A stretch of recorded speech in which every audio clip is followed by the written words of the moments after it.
Hello दोस्तों, और मैं हूँ रेवती चौधरी। आपके लिए लेके आई हूँ बहुत ही स्पेशल वीडियो। पता है क्यों ये वीडियो स्पेशल होने वाला है? क्योंकि ये जो मैनिफेस्टिंग है, ये वर्ड का क्रेज स्काई रॉकेट हो रहा है इस वक्त। क्या आपको पता है कि गूगल पे इसका ट्रेंड इतना ज़्यादा बढ़ता जा रहा है, यानी लोग इतना ज़्यादा मैनिफेस्ट वर्ड या मैनिफेस्टिंग टिप या इससे रिलेटेड वर्ड सर्च कर रहे हैं कि कैम्ब्रिज डिक्शनरी ने ईयर 2024 में इसे वर्ड ऑफ द ईयर का अवार्ड दिया था, क्योंकि इतना हाई ट्रेंड देखा था इस वर्ड को यूज़ करने का। तो अगर आप इस मैनिफेस्टेशन में नए हैं तो बिल्कुल सही वीडियो में आए हैं, क्योंकि इस वीडियो में मैं आपको बेसिक से लेके पावरफुल टेक्निक तक सब कुछ एक्सप्लेन करूंगी, लेकिन सबसे इंपॉर्टेंट बात, मैं आपको एम्पावर करूंगी ताकि आप इस मैनिफेस्टेशन को अपनी जिंदगी में, अपनी लाइफ में अप्लाई कर सके अपने ड्रीम्स एंड डिजायर्स को अचीव करने के लिए। और अगर आप इसको पहले यूज कर चुके हैं या यूज कर रहे हैं लेकिन रिजल्ट हाथ नहीं लगा है, तो भी रिलैक्स, क्योंकि इसमें आपको समझ में आ सकता है कि आखिर चूक कहाँ हो रही है। तो इस वीडियो में सबसे पहले क्या होने वाला है, एक क्लियर कट क्रिस्टल क्लियर आपको डेफिनेशन मिलने वाला है मैनिफेस्टेशन के बारे में। फिर मैं आपको समझाऊंगी आखिर मैनिफेस्टेशन होता क्या है। थर्ड, आपको समझाया जाएगा कि ये मैनिफेस्टेशन आपके लिए क्यों इंपॉर्टेंट है और इसको जो हाई परफॉर्मिंग एथलीट्स हैं, जो ओलंपिक लेवल के एथलीट्स हैं, कैसे यूज़ करते हैं।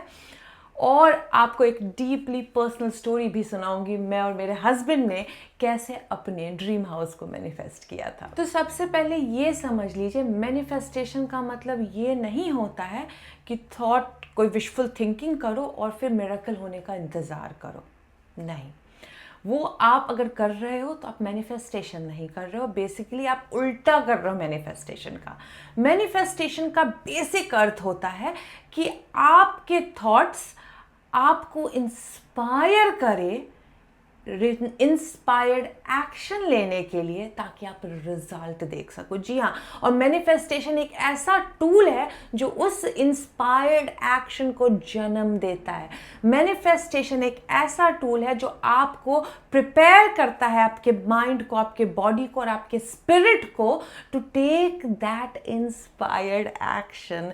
तो अगर विशफुल थिंकिंग कर रहे हैं, सोच रहे हैं कि वो मिरेकल होके आएगा, तो वो मैनिफेस्टेशन नहीं होता है। That is an opposite end of stick. Wishful thinking और मैनिफेस्टेशन दो अलग अलग एंड ऑफ स्टिक पे हैं, क्योंकि विशफुल थिंकिंग आपके पावर को बाहर दे देता है कि कोई दूसरा आके आपकी ड्रीम्स और डिजायर्स पूरी करेगा, कोई बाहर से कुछ होगा जिससे आपकी लाइफ में बदलाव आएगा। मैनिफेस्टेशन एम्पावरमेंट देता है आपको, बिकॉज मैनिफेस्टेशन एक ऐसा टूल है जो थॉट्स और ड्रीम्स और विशफुल थिंकिंग को इंस्पायर्ड एक्शन में बदलकर रिजल्ट ला के देता है।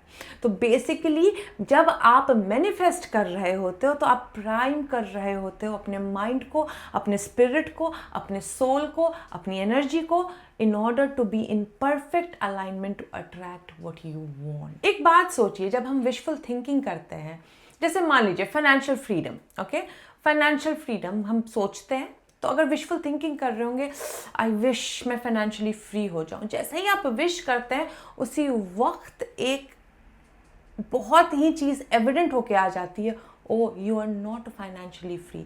फाइनेंशियल फ्रीडम का मतलब क्या होता है कि आप चाहे तो अपने बच्चे को डिज्नीलैंड ले जाना चाहे तो ले जाए, ट्रैवल कर सके, अपनी मनपसंद चीज़ें खरीद सके, इस वर्ल्ड में कंफर्टेबली रह सके, है कि नहीं। लेकिन जैसे ही आप बोलते हो काश मैं फाइनेंशियली फ्री हो जाऊं, जैसे ही आपने काश बोला उसी वक्त एक वाइब्रेशन चलता है कि मैं अभी लैक में हूं। ओके, तो ये जैसे आप विशफुल थिंकिंग कर रहे हो, you are not manifesting. Manifesting का मतलब होता है कि मैं मैनिफेस्ट करूंगा अपना financial freedom by first of all in my mind thinking how the financial freedom will look for me. मेरे लिए फाइनेंशियल फ्रीडम कैसा है, क्योंकि हर इंसान का फाइनेंशियल फ्रीडम डिफरेंट होता है एक दूसरे से, है ना। और what are the inspired action I will take to manifest that into my reality. दोनों बहुत डिफरेंट है। जैसे अगर आप विशफुल थिंकिंग कर रहे हो कि आई विश मेरी लाइफ में कोई बहुत प्यारा सा इंसान आ जाए, जैसे ही आप बोलते हो कि आई विश मेरी लाइफ में लव आ जाए, आप बोल रहे हो मैं लोनली हूँ। लेकिन अगर आप बोलते हो कि मैं अपनी लाइफ में लव मैनिफेस्ट करूंगा, एक परफेक्ट रिलेशनशिप मैनिफेस्ट करूंगा, दैट मीन्स कि आप खुद को ट्रेनिंग दे रहे हो अलाइन करने में उस वाइब्रेशन में, जिससे आप अच्छी जगह जाओगे, जिससे आप सही चयन करोगे अपने लाइफ पार्टनर की, जिससे आप सही क्वेश्चंस पूछोगे, जिससे आप सही डिसीजंस लोगे in order to manifest the long lasting relationship in your life. And that is what manifestation do. Manifestation एक ऐसा टूल है जो आपको सोशलाइज कराता है इन चीज़ों से, वैसा टूल है जो आपको एक्चुअली रिहर्स कराता है, वो ऐसा टूल है जो आपको प्रिपेयर कराता है अलाइन करने में, ताकि आप जब वो इंस्पायर्ड एक्शन लो तो रिजल्ट बहुत बेहतर आए। तो जब आप ये बोलते हो कि मैं रेडी हूँ अपना फाइनेंशियल फ्रीडम मैनिफेस्ट करने में, ये एक बहुत ही पावरफुल डिक्लेरेशन है, rather than आई विश कि मैं फाइनेंशियली फ्री हो जाऊँ। जैसा मैंने आपको प्रॉमिस किया था कि मैं बताऊंगी कि साइंस के हिसाब से किस तरीके से मैनिफेस्टेशन वर्क करता है, क्या है जो ओलंपिक गोल्ड मेडलिस्ट यूज़ करते हैं। तो आज की डेट में जितने भी एथलीट्स हैं वो सभी कोई मैनिफेस्टेशन का ये टूल यूज़ करते हैं, that is called visualisation. Okay, अब आप सोचो जो एथलीट्स होते हैं वो हमेशा इंजर्ड होते रहते हैं, ऑलराइट। इंजर्ड होते हैं तो क्या होता है, जब इंजरी के बाद वो दोबारा से ट्रेनिंग करने जाते हैं in order to perform in Olympic. लेकिन जब आप इंजर्ड होते हो तो आपके अंदर क्या जागता है, आपके अंदर रेजिस्टेंस जागता है, आप डरते हो कि फिर से चोट नहीं लग जाए, आप उतना ब्रेवली वो काम नहीं कर सकोगे जैसा पहली बार में किया था, बिकॉज नाउ यू नो कि गिरने के बाद कितना दर्द होता है कि नहीं। वहीं पे आता है ये मैनिफेस्टेशन टूल, ऑलराइट। तो जो साइकोलॉजिस्ट हैं इस वक्त इसी मैनिफेस्टेशन टूल में से विजुअलाइजेशन यूज़ करते हैं, एंड वो मैनिफेस्टेशन के बाकी टूल्स भी यूज़ करते हैं साइकोलॉजिकली उन एथलीट्स को प्रिपेयर और रेडी करने में in order to perform at its best, चाहे वो ओलंपिक हो या फिर बाकी किसी टूर्नामेंट में। तो हम भी अपने लाइफ में यही करते हैं ना, एक सेटबैक के बाद इतना थक जाते, इतना हार जाते हैं कि हर दूसरे स्टेप में डर लगता है। एक पहला अगर कोई गलत चयन हो गया तो दूसरी बार रिस्क लेने में डर लगता है। और यहीं पे मैनिफेस्टेशन टूल आपको इस स्मॉल माइन्यूट रेजिस्टेंस से बाहर निकाल देता है। ओवर थिंकिंग, अपने आप पे ट्रस्ट नहीं करना, माइन्यूट मिन्यूशा जो आप छोटे छोटे ढूंढते हो, खुद पे बिलीव नहीं होना। और जब आप मैनिफेस्टेशन के टूल्स को यूज़ करते हो तो आप देखते हो आपका रेजिस्टेंस सबसाइड होने लगा है। और यही कारण है कि जब एथलीट्स इंजरी के बाद वापस से रीट्रेनिंग के लिए जाते हैं तो उनके साथ भी यही मैनिफेस्टेशन का टूल यूज़ किया जाता है।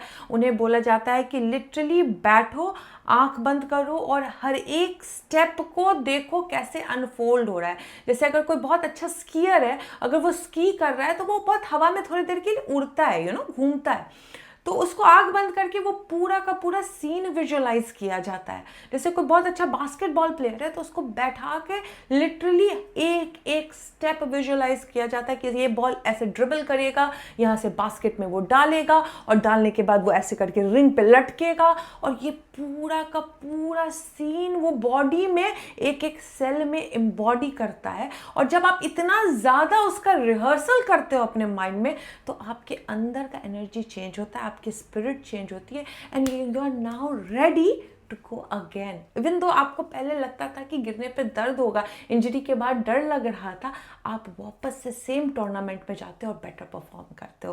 That is the power of manifestation. और यही होता है हमारे लाइफ में भी। हमारे लाइफ में कितने ट्रॉमास हैं, हमारे लाइफ में कितने सेटबैक्स से हम गुजरते हैं, लेकिन लाइफ जीना थोड़ी बंद कर देंगे।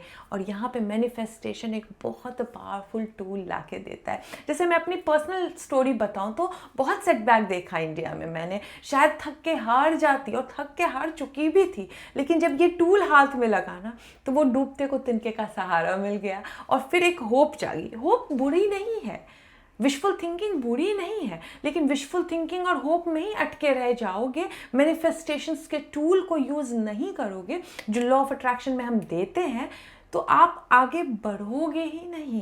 बिकॉज ये टूल्स जो होते हैं आपके स्पिरिट, आपके बॉडी और आपकी माइंड को प्राइम कर रहे होते हैं। यही रीज़न है कि मैं बोलती हूँ कि मेडिटेशन करो, बिकॉज वो आपको रेडी करता है उन सारे नेगेटिव रेजिस्टेंस को, सेल्फ डाउट, बिलीव नहीं होना, नेगेटिव सोचना, छोटे छोटे टाइम माइन्यूट चीज़ों में रिस्क होके डर जाना, हर चीज़ का एक बहुत बड़ा नेगेटिव सिचुएशन सोच लेना। बिकॉज ये सारी चीज़ें जब आपकी लाइफ में नहीं होगी तो आप बेटर डिसीजन लेके एक बेटर रिजल्ट लाओगे, और यही देता है मैनिफेस्टेशन। एक सिंपल सी आइडिया को सोचिए कि अगर आपको आइसक्रीम खानी है और आपको लगता है कि बाहर जाने में डर लग रहा है, लेकिन आप विजुअलाइज कर रहे हो कि आइसक्रीम आई और आइसक्रीम आपके मुंह में गई और यम्मी यम्मी सी आइसक्रीम का वनीला टेस्ट आपके जीभ में जा रहा है और आपकी बॉडी फील हो रही है। अगर आप कंटिन्यूसली ये विजुअलाइज करते रहोगे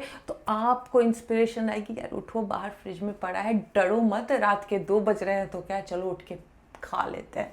तो ये जो जोश आता है ना, यही है मैनिफेस्टेशन का टूल, और इसलिए ये काम करता। और इसके लिए हाई परफॉर्मिंग एथलीट्स इंजरी के बाद खुद को ट्रेन करते हैं ताकि वो इंजरी उनकी लाइफ की डेफिनेशन नहीं बने, वो उसके बाद दोबारा से अपने आप को री करके रीलॉन्च कर सके।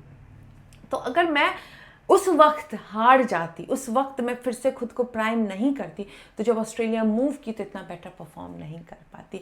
तो जैसा आपको मैंने बोला था कि मेरे हस्बैंड और अब मैंने 5 साल पहले जो ड्रीम हाउस मैनिफेस्ट की थी, बहुत अच्छी सी स्टोरी बताती हूँ।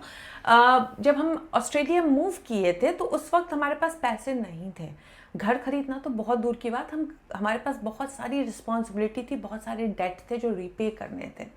लेकिन ड्रीम तो था, मैनिफेस्टेशन का टूल तो पता था, हमें पता था कि पॉसिबल है, बिकॉज ऑस्ट्रेलिया का हमने पीआर मैनिफेस्ट किया था वैसे। तो हमने सोचा चलो अब घर के लिए भी ट्राई करते हैं, है ना। तो बैठ के मैं मैनिफेस्टेशंस करती थी, और याद रख लीजिए जब हम मेडिटेशन करते हैं, और ख़ास करके मैं चक्रा वर्क क्यों कहती हूँ, क्योंकि आपका इंट्यूशन बहुत स्ट्रांग हो जाता है।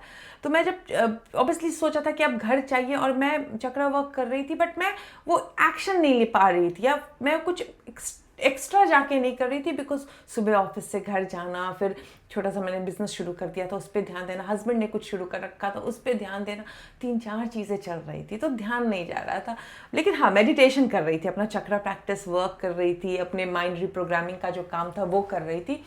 रात को सोई और लिटरली मुझे सपने में आया कि मैं एक घर में घूम रही हूँ। That was the bees.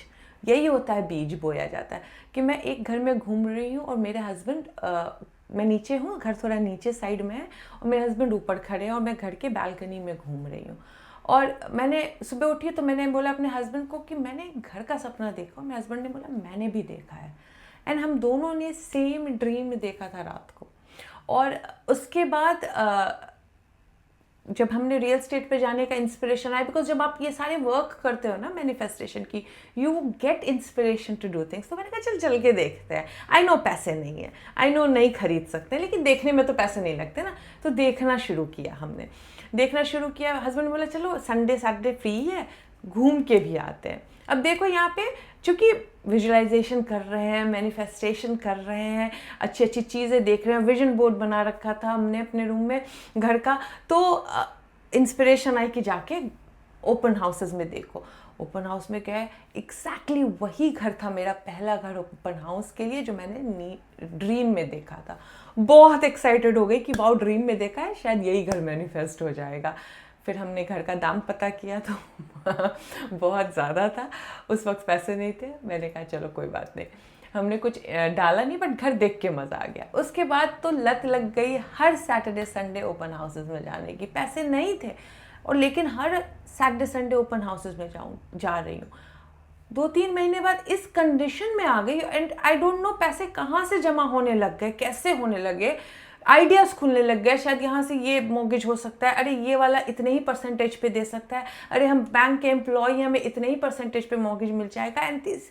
और पैसे भी जमा होना शुरू हो गए कि 2-3 महीने में ही हम इस पोजीशन में आ गए थे कि घर नहीं हो सकता है, से घर हो सकता है, अब इस बजट का घर हो सकता है। अब क्या था, अब तो जोश आ गया कि अब इस बजट में हम ऑस्ट्रेलिया आए हैं तो हमें ऐसा घर चाहिए। मेरे हस्बैंड को पुराना जो हेरिटेज हाउस था वो पसंद था, तो हम वॉक पे जाते थे बीच के पास, तो बोलते थे कि हेरिटेज हाउस इस एरिया में मिल जाए तो कितना मस्त होगा। देखो यहाँ विशफुल थिंकिंग थी, मिल जाए तो मस्त होगा।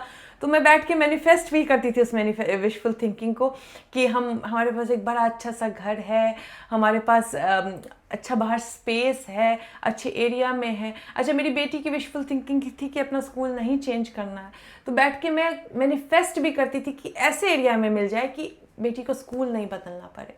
मेरे हस्बैंड का लेकिन वहाँ पे बहुत स्ट्रॉन्ग वो स्टार्ट हो गया कि इस एरिया में मिलेगा और इस एरिया में ही मिलेगा। और हम एक दूसरे को बोलते थे कि हम बहुत अच्छे इंसान है यार, हमने कभी किसी का बुरा नहीं किया है, and things will work out for me. और मैं बस इसी को रटती रहती थी, everything will always working out for me. And अचानक से मिल गया। हस्बैंड ने बोला ओपन हाउस से चलोगी, गई वहाँ पे, दरवाज़ा खोला, उतरी मैं। कोई दूसरा होता, अगर यही रेवती जो मैनिफेस्टेशन और ये सारी चीज़ें नहीं समझती थी, जिसको इंस्पिरेशन नहीं थी, इंट्यूशन नहीं थी, अगर इस घर को देखती जहाँ से ये मैं शूट कर रही हूँ, कहती क्या कचरा ले रहे हो, इतने महंगे, सबसे पहले तो महंगा सबर्ब है, बहुत महंगा आएगा, और इतना टूटा फूटा घर है, किचन नहीं था घर में, यार्ड्स इतने बुरे हाल में थे, पीछे तो भंगार हुआ हुआ था पूरा घर, रूम्स में इतने बड़े बड़े क्रैक थे, रूफ वापस लीक कर रही थी। ऐसे घर को खरीदने का सोचती भी नहीं। लेकिन मैनिफेस्टेशन का जो टूल मिला था, जो चक्रा का बूस्ट मिला था, जो सबकॉन्शियस रीप्रोग्रामिंग की थी, मुझे लगा this is the perfect house. I could see जो बाकी नहीं देख पा रहे थे उस घर में, उस घर को अनफोल्ड होते हुए मेरे ड्रीम हाउस में। उसके अंदर हर वो चीज़ थी, मेरे हस्बैंड का हेरिटेज लिस्टेड घर होना, मेरी बेटी का सेम नेबरहुड में होना। मेरा एक शौक था कि काश ऐसा घर हो कि जिसके अंदर एक छोटा सा और दूसरा घर हो पीछे में, ताकि मैं उसमें एयरबीएनबी चला सकूं। और ये घर इतना बड़ा था कि इसमें अंदर 2 घर बन सकते थे, 2 घर बनने का था, एक पीछे आउट हाउस भी था। मैं देख पा रही थी, आई कुड सी, बट बाकी नहीं देख पा रहे थे। और हमने एक और मैनिफेस्टेशन का टूल किया, उसके अंदर हमने ग्रैटिट्यूड को सहारा लिया, एंड हमने एक बहुत ग्रेटफुल लेटर लिखा अलॉन्ग विद द जो देना होता है ना ओपन हाउस में, अपना आप ऑफ़र देते हो, और ऑफ़र के नीचे पीछे हमने वो लेटर लिखा कि ये घर हम किस तरीके से देख पा रहे हैं, मेरी बेटी को बड़ा होते देख पा रहे। इतना प्यार भर दिया उस लेटर में, जबकि ऑस्ट्रेलिया में लेटर नहीं लिखा जाता, वो अमेरिकन सिस्टम है लेटर लिखने का, बट फिर भी मैंने लिखा। एंड जब वो मकान मालिक ने पढ़ा तो वो इंस्पायर हो गई शायद, बिकॉज वो उसका घर नहीं था, उसके जो अंकल थे उसने मरने से पहले उनको दिया था। तो बहुत बहुत इंस्पायर हो गई वो, and we got this house इतने कम दाम में। ऑफकोर्स हमने फिर उसको रेनोवेशन किया, 1 साल 1.5 साल तक रेनोवेशन चला, लेकिन जैसे जैसे रेनोवेशन चला वैसे वैसे मैंने देखा अपने कमाई बढ़ते हुए, बहुत ज़्यादा बढ़ते हुए। मेरे हस्बैंड का प्रमोशन हो गया, मेरी जॉब बेटर लग गई, मेरा बिजनेस और बेटर चलने लग गया, आप लोगों के साथ मेरा यूट्यूब चैनल स्टार्ट हो गया, एंड क्या क्या नहीं स्टार्ट हो गया उसके बाद। तो मैनिफेस्टेशन जो होता है ये एक ऐसा पावरफुल टूल है जो आपको थक के हारने नहीं देता है, जो आपको एम्पावर करता है, रिहर्स करने में आपके माइंड, बॉडी और स्पिरिट को तैयार करता है वापस से रीलॉन्च करने में। और मैंने तो खुद को किया रीलॉन्च, इंडिया में थक के हार के छोड़ के थक गई थी, फिर रीलॉन्च की, वापस से ड्रीम देखा, वापस से विशफुल थिंकिंग की, मैनिफेस्टेशन को टूल को इतना ज़्यादा रिहर्स किया कि वो मेरी रियलिटी बन गया। और एनर्जी वही अट्रैक्ट करती है जो आप होते हो। तो वही हुआ। उसके बाद दोबारा मैंने इस घर को मैनिफेस्ट किया। जब आपको पता है ये घर हमने ले भी लिया था, और जब रेनोवेशन का काम हो रहा था तो बुलाते थे जैसे बाकी लोगों को दिखाने के लिए कि ये घर लिया है, तो हर कोई बोलता था तुमने ये घर क्या सोच के लिया है, ये तो मतलब मनी डंप है, इतना पैसा लग जाएगा तुमको इसको रेनोवेट करने में, तुमको पता नहीं है कि ये तुमने क्या कर दिया है। सब कोई नेगेटिव बोलता। तो मैं वंडर करती थी कि why can't they see what I can see, वो क्यों नहीं देख पा रहे मेरा नज़रिया, मैं जो देख पा रही हूँ उस घर में। एंड मैंने अपने नज़रिया पे बिलीव किया क्योंकि मुझे लॉ ऑफ अट्रैक्शन पे बिलीव था, मुझे चक्रा पे बिलीव था, मुझे खुद के अलाइनमेंट पे बिलीव था। एंड जब रेनोवेशन फिनिश हुआ तो इस घर की कीमत जितना मैंने इन्वेस्ट किया था उससे डबल हो गई। ये पावर होती है इंट्यूशन की, ये पावर होती है मैनिफेस्टेशन की। साथ बसाथ जो मैंने एयरबीएनबी का जो लॉन्च किया, जो मेरा घर था वो जो 2 घर में बट गया, पीछे का घर जो एयरबीएनबी के उसमें यूज़ हो रहा था, that become an additional source of income for me, जो उस वक्त बाकियों को नहीं दिख रहा था। लेकिन जो मैनिफेस्ट करते हैं, जो अपनी बॉडी को प्राइम करते हैं, जो खुद को प्रिपेयर करते हैं इस वर्ल्ड में उस एनर्जी में रीलॉन्च करने के लिए, उनको दिखता है, उनको अपना विजन दिखता है। और यही रीज़न है कि दूसरों के ने सेइंग पे, नेगेटिव बोलने पे नहीं जाना चाहिए।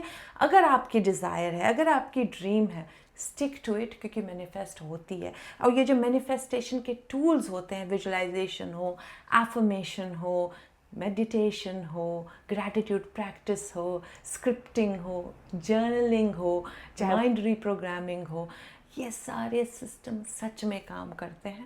बिकॉज आप जिस तरीके से एक इंजर्ड प्लेयर रिलॉन्च करने से पहले उन सारी ट्रेनिंग से गुजरता है, फिजिकल ट्रेनिंग, साइकोलॉजिकल यानी मेंटल रिहर्सल, और स्पिरिट को बूस्ट अप करने के लिए उसका कोच उसको मोटिवेशन भी देता है, ठीक वैसे ही इस लाइफ में हम कई बार इंजरी देते हैं, लेकिन लाइफ जीना बंद करना इंजरी के कारण आंसर नहीं होगा, है ना।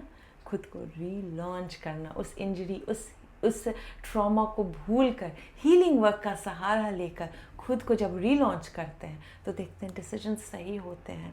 फिर भले आपके डिसीजन जिस वक्त ले रहे होंगे उस पीरियड में लोगों को सही नहीं लग रहे होंगे, लेकिन आपको उसका बेनिफिट पता होगा। वरना इस महंगे से नेबरहुड में, आपको पता है ऑस्ट्रेलिया का रियल एस्टेट इतना महंगा है। एडलेड मैंने इस टाइम में लिया था जब कोविड के टाइम में बहुत महंगा था रियल एस्टेट, उस टाइम के पीक टाइम में मैंने लिया था। एंड उसके बाद उसमें जितना भी हमने फिक्सर अपर किया, जितना भी काम किया, इस नेबरहुड में इतना बड़ा घर, इतने बड़े प्रॉपर्टी, इतनी बड़ी ज़मीन पे इस क्वालिटी का घर होना, अगर बिना मैनिफेस्टेशन की रेवती को कोई बोलता तो उस वक्त उसके हाथ में था ही नहीं, शायद बोलती छोड़ दो कहीं दूसरे नेबरहुड में ले लेती, है ना। तो यही डिफरेंस है जब आप खुद से अलाइंड होकर इंस्पायर्ड एक्शन करते हो या फिर फ्रस्ट्रेटेड होके विशफुल थिंकिंग करके कुछ टोटके करके उसको छोड़ देते हो। तो समझो क्या है manifestation, understand the science behind it, understand the know how behind it, and देखिए उसको मैनिफेस्ट होते हुए। और एक लास्ट चीज़ ज़रूर बोलूँगी कि अगर आप मैनिफेस्टेशन कर रहे हो तो सबसे बड़ी रुकावट का काम हो जाता है आपका घमंड करना। तो अगर आप बहुत ज़्यादा खुद को सुपीरियर और दूसरे को इन्फीरियर समझते हो तो आप एक बेसिक लॉ तोड़ रहे हो और आपका मैनिफेस्टेशन नहीं हो पाएगा। उसे कहते हैं दूसरे में डिवाइन देखना। हम जब इंडिया में नमस्ते कहते हैं तो हम बोलते हैं we see divinity in you, यानी हम सिर्फ नमस्कार नहीं कर रहे हैं, हम एक्चुअली आपके अंदर के स्पिरिट को प्रणाम करते हैं। तो वो जो प्रणाम स्पिरिट को कर रहे हो फिर आपके बारे में ही उल्टा पुल्टा सोच रहे हैं, तो वो हम बेसिक लॉ तोड़ रहे हैं। इसके लिए घमंड जो है आपके मैनिफेस्टेशन को स्लो कर देता है। अपने बारे में बुरा सोचना आपके मैनिफेस्टेशन को स्लो कर देता है, किसी दूसरे के बारे में बुरा सोचना भी आपके मैनिफेस्टेशन को स्लो या बंद कर देता है। तो मैनिफेस्टेशन रूल्स के साथ कीजिए, समझ के कीजिए, 100% काम करेगा। थोड़ा सा स्पिरिचुअल अप्रोच डालिए। हमारे पुराने किताबों में बहुत अच्छी अच्छी चीज़ें लिखी गई हो, योग उठाइए, स्पिरिचुअलिटी के बहुत सारे बुक्स लिखे गए हैं पुराने, वो उठाइए, वेदांत उठाइए, निर्वाणा षटकम पढ़िए, तो समझ में आएगा हमारे अंदर कितनी पावर है। और फिर मैनिफेस्ट कीजिए, क्योंकि साइंस भी अब इसे मान रहा है, तो हम क्यों नहीं करेंगे। मिलती हूँ आपसे अब नेक्स्ट वीडियो में। Till then take care, good bye.